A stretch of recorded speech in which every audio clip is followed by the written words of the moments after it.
जी, नमस्कार। मैं एम्स से रवि कुमार गुप्ता आपका बहुत-बहुत स्वागत करता हूँ आपके अपने स्केलेटन नर्सिंग के इस ऑनलाइन प्लेटफ़ॉर्म के ऊपर। सभी को नमस्कार, सभी को गुड मॉर्निंग। आई होप सभी लोग आप अच्छे होंगे, आपकी तैयारी अच्छी चल रही होंगी एग्ज़ाम्स के रिगार्डिंग और आई होप कि आपको सारे जो क्वेश्चन्स हम बता रहे हैं, वो समझ में आ रहे होंगे और अच्छे लग रहे होंगे। कुछ वैल्यूएबल कंटेंट आपको यहाँ से मिल रहा होगा और आपके जो क्वेश्चन्स हैं, वो रॉन्ग भी नहीं हो रहे होंगे। अगर आप ये क्वेश्चंस को अगर आप जो मैं जितनी भी क्लासेस में ले रहा हूँ, जितनी भी क्लासेस आप पढ़ रहे हो, अगर आपने वो क्वेश्चंस अच्छे से पढ़ लिए, अच्छे से रीड कर लिए, अच्छे से समझ लिए, तो आपका क्वेश्चन करने का एक तरीका आ जाता है। देखो, ये मैं नहीं कहता कि मैं जो क्वेश्चन पढ़ाऊँगा, वही क्वेश्चन आपको देखने को मिलेगा एग्ज़ाम के अंदर। ऐसा कभी भी नहीं होता है किसी भी टीचर के साथ। सिर्फ़ और सिर्फ़ पैटर्न उसके साथ मिलता है कि आपने जो पैटर्न पे हमें क्वेश्चन आंसर्स करवाए थे, जिस बेसिस पे हमें करवाए थे कि लो करवाए थे, मीडियम करवाए थे, हाई करवाए थे, उस पैटर्न पे हमारा क्वेश्चन पेपर आया है। देखो हम हमारी जो टीम है वो कोई भगवान तो नहीं है कि भई एसआईसी का पेपर कैसे आने वाला है तो हम उस पेपर को आपको पढ़ा दें।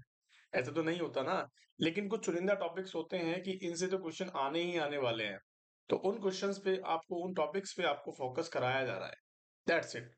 आगे बात समझ में? तो बिल्कुल भी घबराना नहीं है, रिलैक्स होके पढ़ेंगे। आज के क्वेश्चंस भी बहुत ट्रिकी होने वाले हैं, ईज़ी होने वाले हैं, आप सभी ने पढ़े होंगे।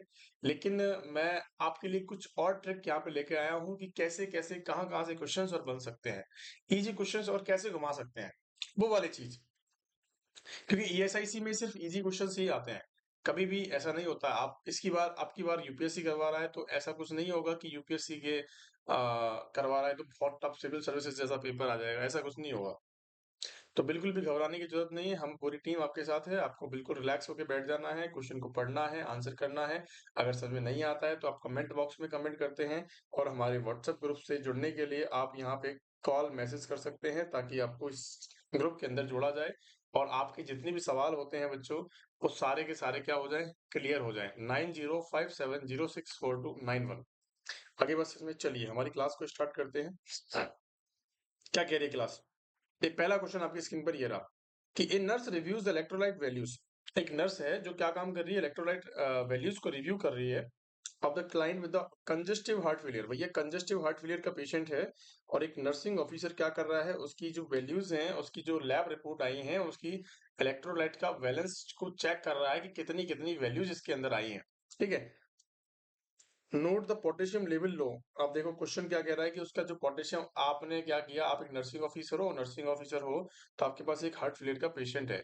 आपने उसकी लैब रिपोर्ट्स पढ़ी, उसमें देखा कि इसका तो पोटेशियम लेवल है वो जो लो आ रहा है। अब लो, आपको लो तभी पता लगेगा जब आपको नॉर्मल वैल्यू पता होगी। अगर आपको नॉर्मल वैल्यू पता नहीं है तो आपको लो का कैसे पता लगेगा कि इसको लो है या हाई है। तो उसके लिए आपको नॉर्मल वैल्यू को याद करने की जरूरत है, मैं आपको बताऊंगा। And notify the physician. आपने क्या कहा कि भैया इसका तो पोटेशियम लो है, तो सर मुझे क्या करना है। ठीक है। तो the physician prescribe a dose of intravenous या IV potassium chloride. When admission the IV potassium chloride the nurse plan to, कि भैया आपने ये देखा कि इसका पोटेशियम लेवल लो है, आपने फिजिशियन को बताया, फिजिशियन ने कहा कि इसको पोटेशियम दे दो। ठीक है। वो क्या होता है कि एक रेशो उसमें हम बनाते हैं या फिर हम कह सकते हैं कि आपको प्रिस्क्राइब करेगा कि कितने एमएल पर आवर आपको देना है या कैसे देना है। ठीक है। अब ये क्वेश्चन पूछ रहा है कि admission the potassium chloride, nurse क्या प्लान करेगी। नर्स क्या प्लान करेगी, आप क्या प्लान करोगे। आप एक नर्सिंग ऑफिसर हो एम्स से, आपको इमेजिन करना आना चाहिए किसी सिचुएशन को। क्योंकि क्लियरिकल जो बेस्ड क्वेश्चंस होते हैं, जो हमारे प्रैक्टिकल बेस्ड क्वेश्चंस होते हैं, वो ऐसे ही सॉल्व किए जाते हैं प्यारे बच्चों। कि आप सोचो अपने आप को, अपने हॉस्पिटल में सोच लो कि हाँ, मैं अपने हॉस्पिटल में काम कर रहा हूँ, मेरे पास कोई हार्ट फेलियर का पेशेंट आया है और उसकी मैंने लैब रिपोर्ट देखी तो उसका पोटेशियम लेवल लो था। और जबकि पोटेशियम लेवल का नॉर्मल वैल्यू क्या होती है मेरे प्यारे बच्चों, बताएंगे फटाफट से। नॉर्मल जो पोटेशियम लेवल होता है वो कितना होता है कि सर 3.5 टू 5.1 होता है, मिली इक्विवेलेंट पर लीटर होता है। अगर इसके बाहर आपको कोई भी वैल्यू बताता है तो वो 100% गलत होगी। काफ़ी बच्चे बताते हैं कि सर 3.5 टू 4.5 भी होती है, 3.5 टू 4.5 होती है, लेकिन ये बच्चों ओल्ड पैटर्न पे है, ये गलत है। आजकल जो एम्स मानता है, जो एम्स की एबीजीज़ के अंदर आती हैं, एम्स की वैल्यूज़ के अंदर आती हैं, वो क्या आती हैं बच्चों, 3.5 टू 5.1 आता है। आगे बात समझ में, इसको आपको बिल्कुल रट लेना है, क्योंकि हम तो रात दिन का काम है हमारा, रात दिन देखते हैं पोटेशियम लेवल को। पोटेशियम लेवल इतना सीरियस क्यों लिया, पोटेशियम को इतना सीरियस क्यों लिया बच्चों? पोटेशियम जो होता है वो क्या करवाता है, डिसरिथमिया कॉज करवाता है। क्या करवाता है? डिसरिथमिया कॉज करवाता है, ज्यादा होने पे और कम होने पे। आगे बात समझ में, मतलब कि ये हार्ट की पोटेंसी को बना के रखने का काम करता है नॉर्मल वैल्यू पे। अगर ये नॉर्मल होगा तो हार्ट भी नॉर्मल होगा, इसका कम होगा तो पेशेंट को गड़बड़ होगी, हार्ट फेलियर होगा, और ज्यादा होगा तो भी क्या कंडीशन अराइज हो सकती है। आगे बात समझ में। अब आपने देख लिया कि भैया पोटेशियम क्या है, नॉर्मल लेवल आपने बता दिया। अब मुझे ये बताएंगे कि इंट्रा सेलुलर आयन होता है, एक्स्ट्रा सेलुलर होता है। दो तरह के आयन्स होते हैं हमारी बॉडी के अंदर। एक तो जो कि intra in the cell, cell के अंदर पाए जाते हैं, और आउट द सेल मतलब कि एक्स्ट्रा सेलुलर आयन होते हैं। एक तो होते हैं सेल्स के अंदर होते हैं, एक सेल के बाहर होते हैं। जो सेल के अंदर पाए जाते हैं उनको बोलते हैं पोटेशियम, और जो सेल के बाहर पाए जाते हैं उनको बोलते हैं सोडियम। और सोडियम का नॉर्मल लेवल होता है 135 से 145 मिलीकूलर पर लीटर होता है। आगे मेरी बात समझ में, 135 से 145 मिलीकूलर पर लीटर होता है। क्या मेरी बात समझ में आ गई है? कि सर बिल्कुल आ गई है। अब चलेंगे हम अपने क्वेश्चन के ऊपर, ठीक है। अब आपने क्या करना है भैया, देखो मैंने आपको बताया कि पोटेशियम एक डेंजर आपको क्या होती है, एक डेंजर आपको देखने को मिलती है। एक हम कह सकते हैं कि इमरजेंसी ड्रग होती है, या इमरजेंसी नहीं कह सकते, हम कह सकते हैं कि इसको लॉकर में रखा जाता है। पोटेशियम को कहाँ रखते हैं मेरे प्यारे लाल लालियों? किसे लॉकर के अंदर रखते हैं, लॉकर के अंदर रखा जाता है। क्यों रखा जाता है? क्योंकि ये एक कैसी होती है, डेंजरस ड्रग के अंदर आती है, या हाई रिस्क जो ड्रग्स होती है ना। आप जब हॉस्पिटल में या एम्स में काम करोगे तो आपको ये सारी चीजें देखने को मिलेगी कि आपको लॉकर के अंदर लॉक करके रखा जाता है पोटेशियम को। ठीक है, हाई रिस्क ड्रग होती है कुछ। क्या मेरी बात समझ में आ गई है? चलिए, अब क्वेश्चन में कह रहा है कि कैसे आप प्लान करोगे, आप किसी को पोटेशियम आपको देना है तो कैसे दोगे? क्या आप इंजेक्ट कर दोगे डायरेक्ट आईवी बोलस, कि आपने पोटेशियम लिया उसको आपने कैनुला से फ्लश कर दिया? ऐसा क्या कर सकते हैं हम? ऐसा बिल्कुल नहीं कर सकते। इसका कारण बताता हूँ। देखो, मैंने आपको बताया कि देखो, ये ऑप्शन तो अगर आप भूल जाओ ना कोई चीज की पोटेशियम का क्या था, तो भी मत करना। ठीक है, भूल के भी इस क्वेश्चन को, इस जवाब को नहीं टिक करना है, क्योंकि कभी भी हम पोटेशियम का बोलस नहीं देते हैं। कभी भी आपने पोटेशियम का बोलस नहीं देना है, क्योंकि इसको देने से पेशेंट की हैंड टू हैंड डेथ हो जाएगी। आप तो पूरा खाली नहीं होगी आपकी सिरिंज, आपकी पूरी सिरिंज खाली नहीं होगी तो पेशेंट की डेथ हो जाएगी बच्चों। तो कभी भी पोटेशियम को बिल्कुल भी अनडाइल्यूटेड नहीं देना है। ठीक है, ना तो अनडाइल्यूटेड देना है, और ना ही कैसे देना है, बोलस देना है, और ना ही डायरेक्ट देना है। इसको देने का तरीका होता है, इसको डाइल्यूट करना होता है, इसको इन्फ्यूजन के साथ चलाते हैं, और क्या करते हैं, इसको स्लो स्लो दिया जाता है। आगे बात समझ में। सबसे पहला क्वेश्चन जो था आपका, पहला ऑप्शन जो था गलत हो गया है। And use the filter in the IV line. देखो, फिल्टर लेने की कोई जरूरत नहीं है, इसमें कुछ नहीं आने वाला है, इसमें कोई माइक्रो ऑर्गेनिज्म नहीं होता है, ये सब सारी चीजें फिल्टर्ड होती है। एंड डाइल्यूट इट पर मेडिकेशन इंस्ट्रक्शन, कि आपको उस मेडिकेशन को डाइल्यूट करना है जो कि आपको इंस्ट्रक्शन दिए गए हैं। बहुत बढ़िया बात है। ठीक है, apply the cool compress IV side during the administration. देखो, जब आप एडमिशन कर रहे हो तो कूल साइड करोगे तो क्या होगा, ठंडे से आपको जब ठंडी लगती है, आपको जब सर्दी लगती है तो आप कुकड़ जाते हो, ऐसे हो जाते हो। तो वेन्स भी कैसी हो जाएंगी, सुकुड़ जाएंगी, कुकुड़ जाएंगी। आगे बात समझ में। और जब वेन्स भी सुकुड़ जाएंगी तो जो हमारा क्या है, हमारा जो क्या हम आप पोटेशियम जो दे रहे हो वो स्लो स्लो और स्लो हो जाएगा। तो ऐसा नहीं करना है। ऐसा करने से क्या होगा कि हमारी जो वेन्स हैं वो सिकुड़ जाएंगी, और क्या होगा, हमारा जो मेडिकेशन का पर्पस है वो पूरा नहीं हो पाएगा। आगे बात समझ में, लीक होने लगेगी। तो third is the best answer in this. आगे बात समझ में। तीसरा नंबर का जो आंसर है वो कतई बढ़िया आंसर है, बहुत जोरदार। कहीं भी नहीं जाना है, इस क्वेश्चन को सीधा पढ़ के और आंसर टिकाना है। आगे बात समझ में, चलिए अगले क्वेश्चन की तरफ। चलिए, बहुत बढ़िया। देखो, जनरली हम जो पोटेशियम देते हैं दिल्ली एम्स के अंदर, दिल्ली एम्स के अंदर जो हम पोटेशियम पेशेंट को देते हैं वो जनरली कैसा देते हैं बच्चों, कि हम क्या करते हैं, 1:1 का रेशियो बनाते हैं। क्या होता है? 1:1 का रेशियो बनाया जाता है। देखो क्वेश्चंस कैसे भी पूछा जाता है, इसलिए मैं आपको प्रैक्टिकल नॉलेज भी दे रहा हूँ कि आपको किसी पेशेंट किसी डॉक्टर ने बोला कि इसको पोटेशियम देना है, तो आपको कैसा बनाना है? 1:1 का बनाना है। आपके पास एक 10 ml की एक एम्प्यूल होता है, 10 ml का एक एम्प्यूल होता है। एम्प्यूल के अंदर 20 मिली इक्विवेलेंट होता है। कितना होता है बच्चों? 20 मिली इक्विवेलेंट पोटेशियम होता है 10 ml के अंदर। अब आपको क्या करना है बच्चों? ऐसी 3 एम्प्यूल्स लेने हैं। ऐसे आपकी जो 50-60 ml की जो सिरिंज आती है ना, आजकल जो 50 की सिरिंज आती है वो 60 की आने लग गई है। आप समझ रहे हो? उसमें 60 तक मार्किंग होती है, 60 ml तक मार्किंग होती है, ठीक है? आपको क्या करना है बच्चों? आपको 3 एम्प्यूल तोड़ने हैं 10-10 ml के। तो आपने 3 एम्प्यूल को तोड़ा, तो 3 ml का कितना ml हो गया बच्चों?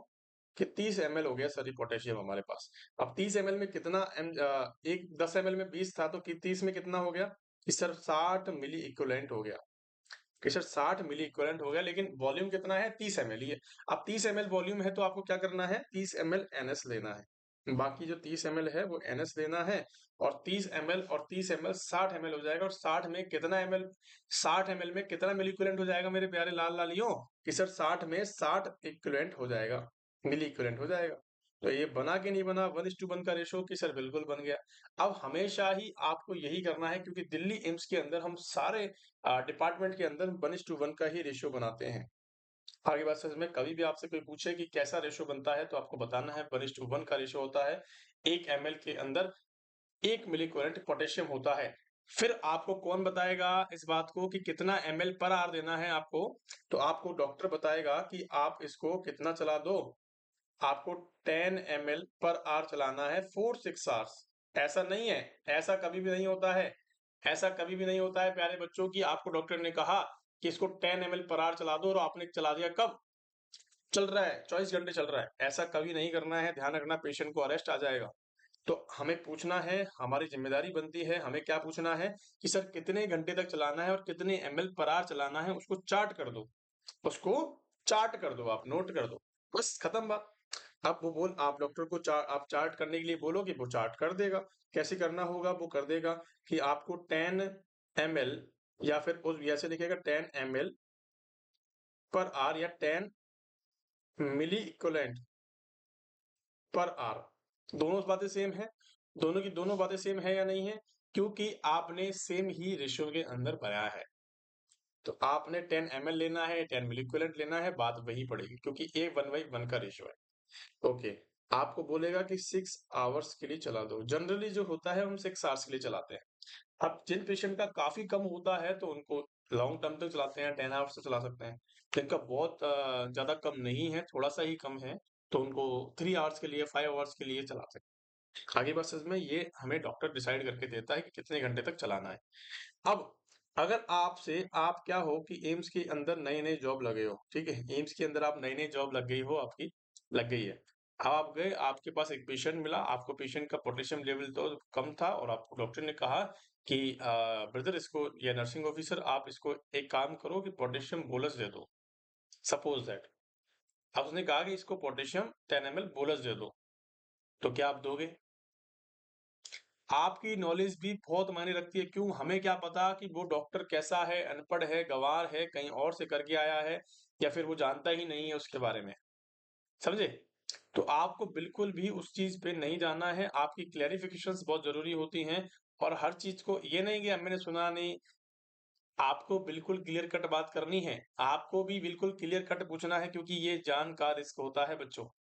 किसी भी चीज़ को अपने मन से ना करें, डॉक्टर ऑर्डर देता है तो आपको करना है, और ऑर्डर सही होना चाहिए।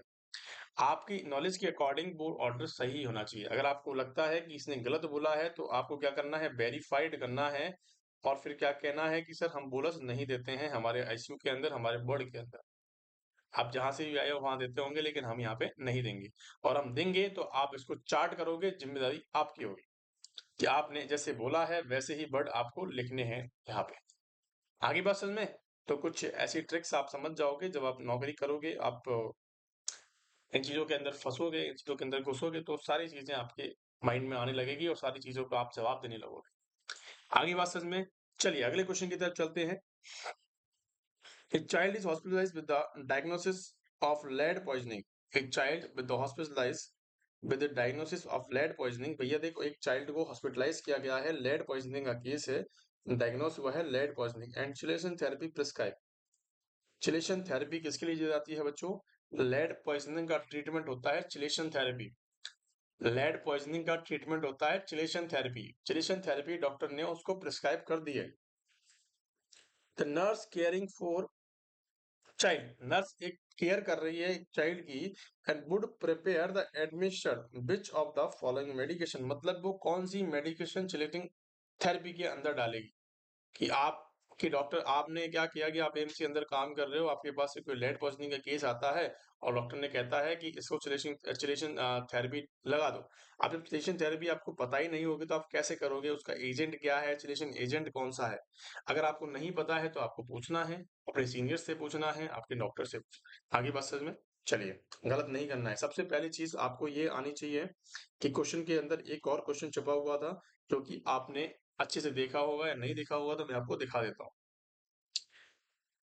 अब अगर आप कोई से क्वेश्चन पूछता है, अगर आपसे कोई क्वेश्चन करता है कि सर, अगर आपसे कोई क्वेश्चन करता है कि लेड पॉइजनिंग के लिए, अगर आपसे कोई क्वेश्चन करता है कि लेड पॉइजनिंग के लिए ट्रीटमेंट क्या होगा, लेड पॉइजनिंग के लिए ट्रीटमेंट क्या होगा मेरे प्यारे बच्चों, तो आपको क्या करना है, लेड पॉइजनिंग के लिए ट्रीटमेंट क्या कर सकते हैं हम, कि क्या कर सकते हैं, चिलेशन थेरेपी यूज कर सकते हैं।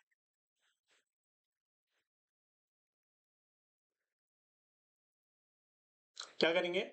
चिलेशन थेरेपी यूज करनी है। क्या मेरी बात समझ में आ गई? बहुत बढ़िया।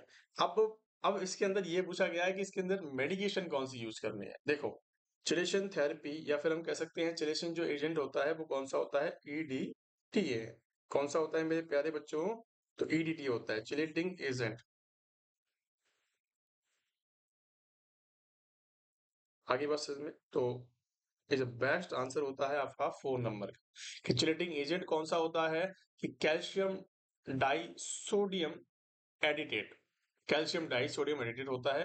ईडीटी है जिसके अंदर सीबीसी का सैंपल लिया जाता है। आपको पता है, जब सीबीसी का सैंपल लेते हैं तो एक ईडीटी की बाइल होती है, ईडीटी के अंदर क्या लेते हैं, सीबीसी का सैंपल लेते हैं, और उसके अंदर जो मटेरियल होता है उसको बोलते हैं चिलेटिंग एजेंट। आगे बात समझ में? अब काफी बच्चे सोच रहे होंगे सर एक्टिवेटेड चारकोल भी होता है, और हमने तो ये भी पढ़ा है आईबी आईपी कैक, हमारे हॉस्पिटल में तो यूज भी करते हैं। तो मैं आपको बता देता हूँ कि दोनों की दोनों चीजें क्या हो सकती हैं, यूज होती हैं इन दोनों, लेकिन ये ट्रीटमेंट के पर्पज से यूज नहीं होती है मेरे प्यारे बच्चों। ये क्या करती हैं, आईवी पैक जो सिरप होती है उसको हम पिला देते हैं, लेकिन ये क्या काम करती है मेरे प्यारे बच्चों, ये ट्रीटमेंट के लिए नहीं होती है। ये क्या करती है, उसके एब्जॉर्प्शन को डिक्रीज करने का काम करती है, कि उसका एब्जॉर्प्शन कम हो जाएगा बस, और दैट्स इट, और कुछ नहीं होगा। उसके एब्जॉर्प्शन को कम करने के लिए जिम्मेदार होती हैं दोनों चीजें। सोडियम बाइकार्बोनेट, सोडियम बाइकार्बोनेट किसके लिए होता है, किसके लिए होता है बताएंगे?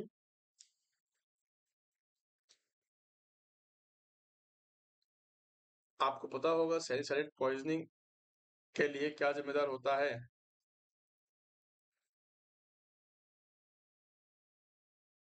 सैलिसाइलेट पॉइजनिंग के लिए कौन सा जिम्मेदार होता है मेरे प्यारे लाल लालियों? तो सर हमारा सोडियम बाइकार्बोनेट होता है। कौन सा होता है? सोडियम बाइकार्बोनेट होता है। आगे बस समझ में? किसी की तरह का कोई डाउट यहाँ पे? किसी भी तरह का कोई डाउट आपको यहाँ पे नहीं है? दूसरे क्वेश्चन के अंदर कोई डाउट? देखो, चारों क्वेश्चंस का, चारों ऑप्शंस का मैंने आपको तोड़ बता दिया है। आपको ध्यान रखना है इस चीज का कि सर हमें चिलेटिंग एजेंट कौन सा है, तो ईडीटीए होता है, कैल्शियम डाई एडिटेट होता है, कैल्शियम डाई सोडियम एडिटेट होता है। अगर आपसे पूछता है कि सोडियम बाइकार्बोनेट किसके ट्रीटमेंट में यूज होता है, तो आपको बताना है सैलिसिलेट पॉइजनिंग के अंदर होता है, और आईवी पैक और एक्टिवेटेड चारकोल। एक्टिवेटेड चारकोल तो यूनिवर्सल होता है बच्चों, यूनिवर्सल एंटीडोट बोलते हैं एक्टिवेटेड चारकोल को। क्या मेरी बात समझ में आ गई है? चले अगले क्वेश्चन की तरफ, बहुत बढ़िया, चलते हैं। A nurse is caring for the client and who is receiving the cyclosporin, and which of the following indicate the nurse, which of the following indicate the nurse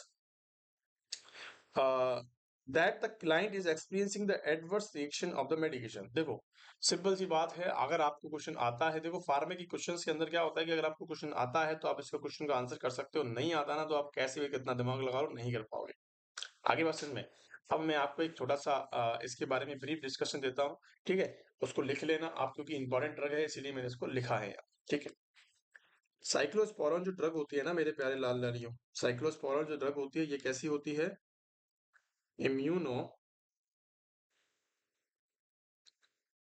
suppressant होती है। कैसी होती है?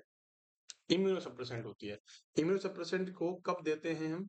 जब हम कोई भी ट्रांसप्लांट करते हैं, मेनली कहाँ देते हैं, रीनल ट्रांसप्लांट करते हैं।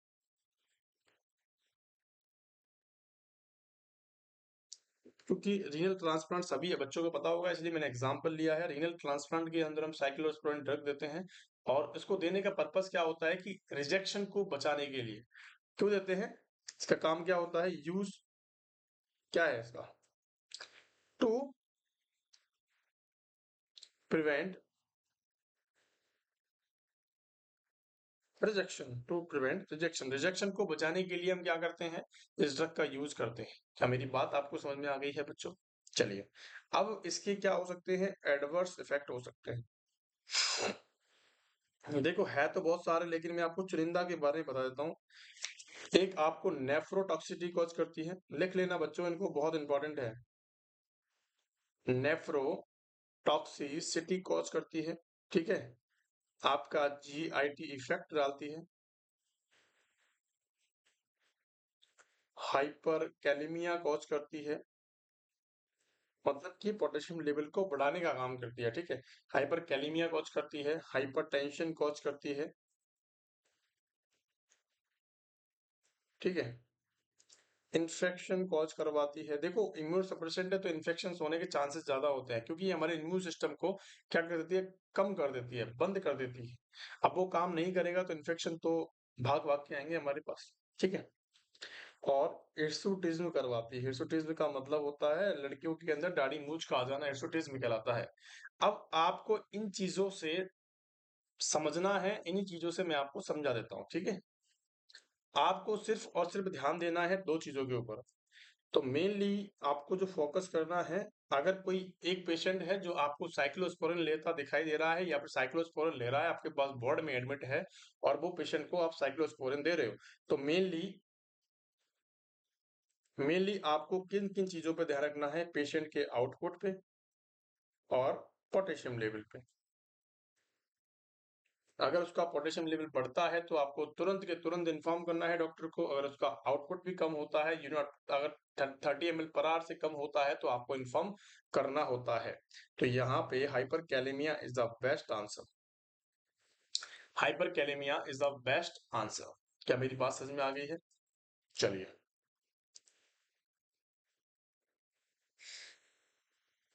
अगले क्वेश्चन की तरफ चलते हैं। क्वेश्चन क्या कह रहा है, सुनो।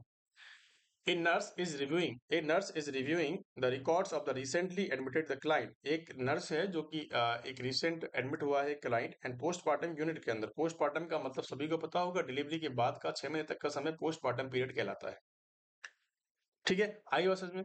तो and nurse determine that which new client would be at least least मतलब कम risk of the developing puerperal infection. कि भैया कौन सा ऐसा पॉइंट है इसके अंदर, एक नर्स है, एक पेशेंट है जो आपके पास पोस्टमार्टम यूनिट के अंदर एडमिट हुई है।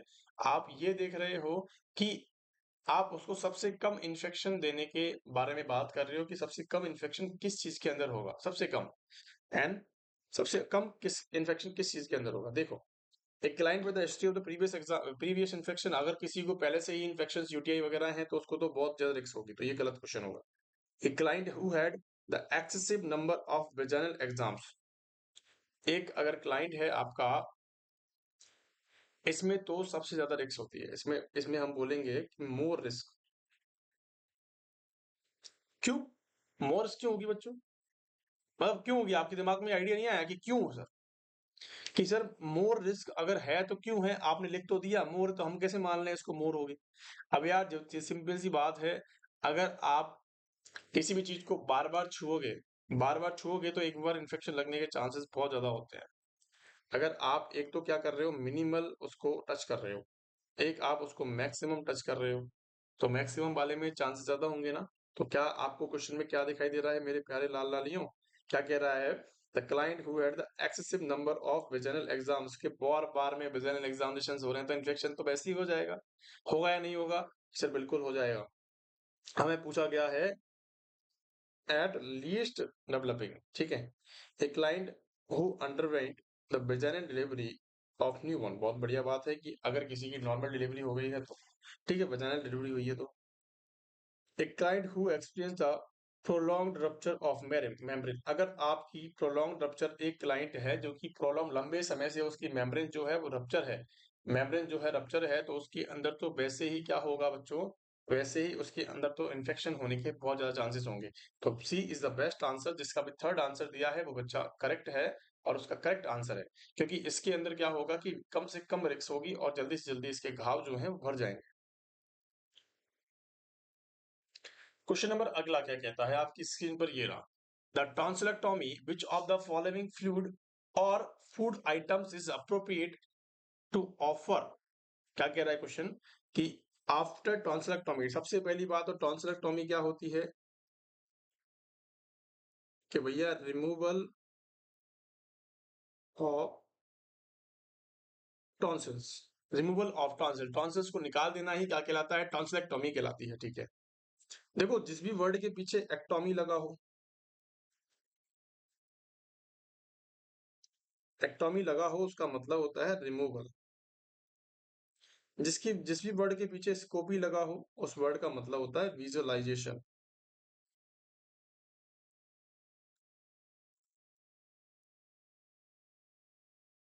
ठीक है। स्कोपी, जिसके पीछे ऑस्टोमी लगा हो तो उसका मतलब होता है, उसका मतलब होता है ओपनिंग। इन तीनों चीजों को लिख लेना इंपॉर्टेंट है, ठीक है। अब इसके अंदर क्या लगा है, एक्टोमी लगा होता है, एक्टोमी देख लो भैया, स्प्लेनेक्टोमी में झूठ बोल रहा हूँ तो एक्टोमी का मतलब होता है रिमूवल ऑफ द टॉन्सिल, आपने टॉन्सिल्स को रिमूव कर दिया है, विच of the following fluid and food items appropriate with the offer with the child, आप क्या उसको ऑफर करोगे। देखो ये क्वेश्चन अलग है, अभी तक जो क्वेश्चंस आपने पढ़े हैं वो अलग है, आप समझो इस बात को। अभी तक इसमें जो क्वेश्चन पूछा गया है, अभी तक की हम बात करते हैं कि इसके अंदर जो क्वेश्चन पूछा गया है वो क्या पूछा गया है। अभी तक जो इसके अंदर क्वेश्चन पूछा गया है वो यही पूछा गया है कि आपको रेड कलर की चीजें इसको नहीं देनी है, अवॉइड करनी है, समझ आ गई। जैसे हम बात करें पपीता शेक दे दिया आपने, नहीं देना है, ठीक है। आपने कोई अनार का जूस दे दिया, नहीं देना है। आपने कोई ऐसी फ्रूटी जो लाल कलर में है वो आपने पिला दी, उसको नहीं देना है। रेड कलर का फूड और फ्लूइड आपको नहीं देना है, ठीक है। अब ये क्वेश्चन तो आपको आता है लेकिन ये तो ऑप्शन में ही नहीं है, तो हम क्या करेंगे? तो आपको समझना है कि जब भी टॉन्सिलेक्टोमी होती है पेशेंट को, टॉन्सिल्स वाला जो एक्टोमी जो रिमूवल आपने किया है, तो उस पेशेंट को कौन कौन सी चीजें अवॉइड करते हैं भैया? Milk and milk product,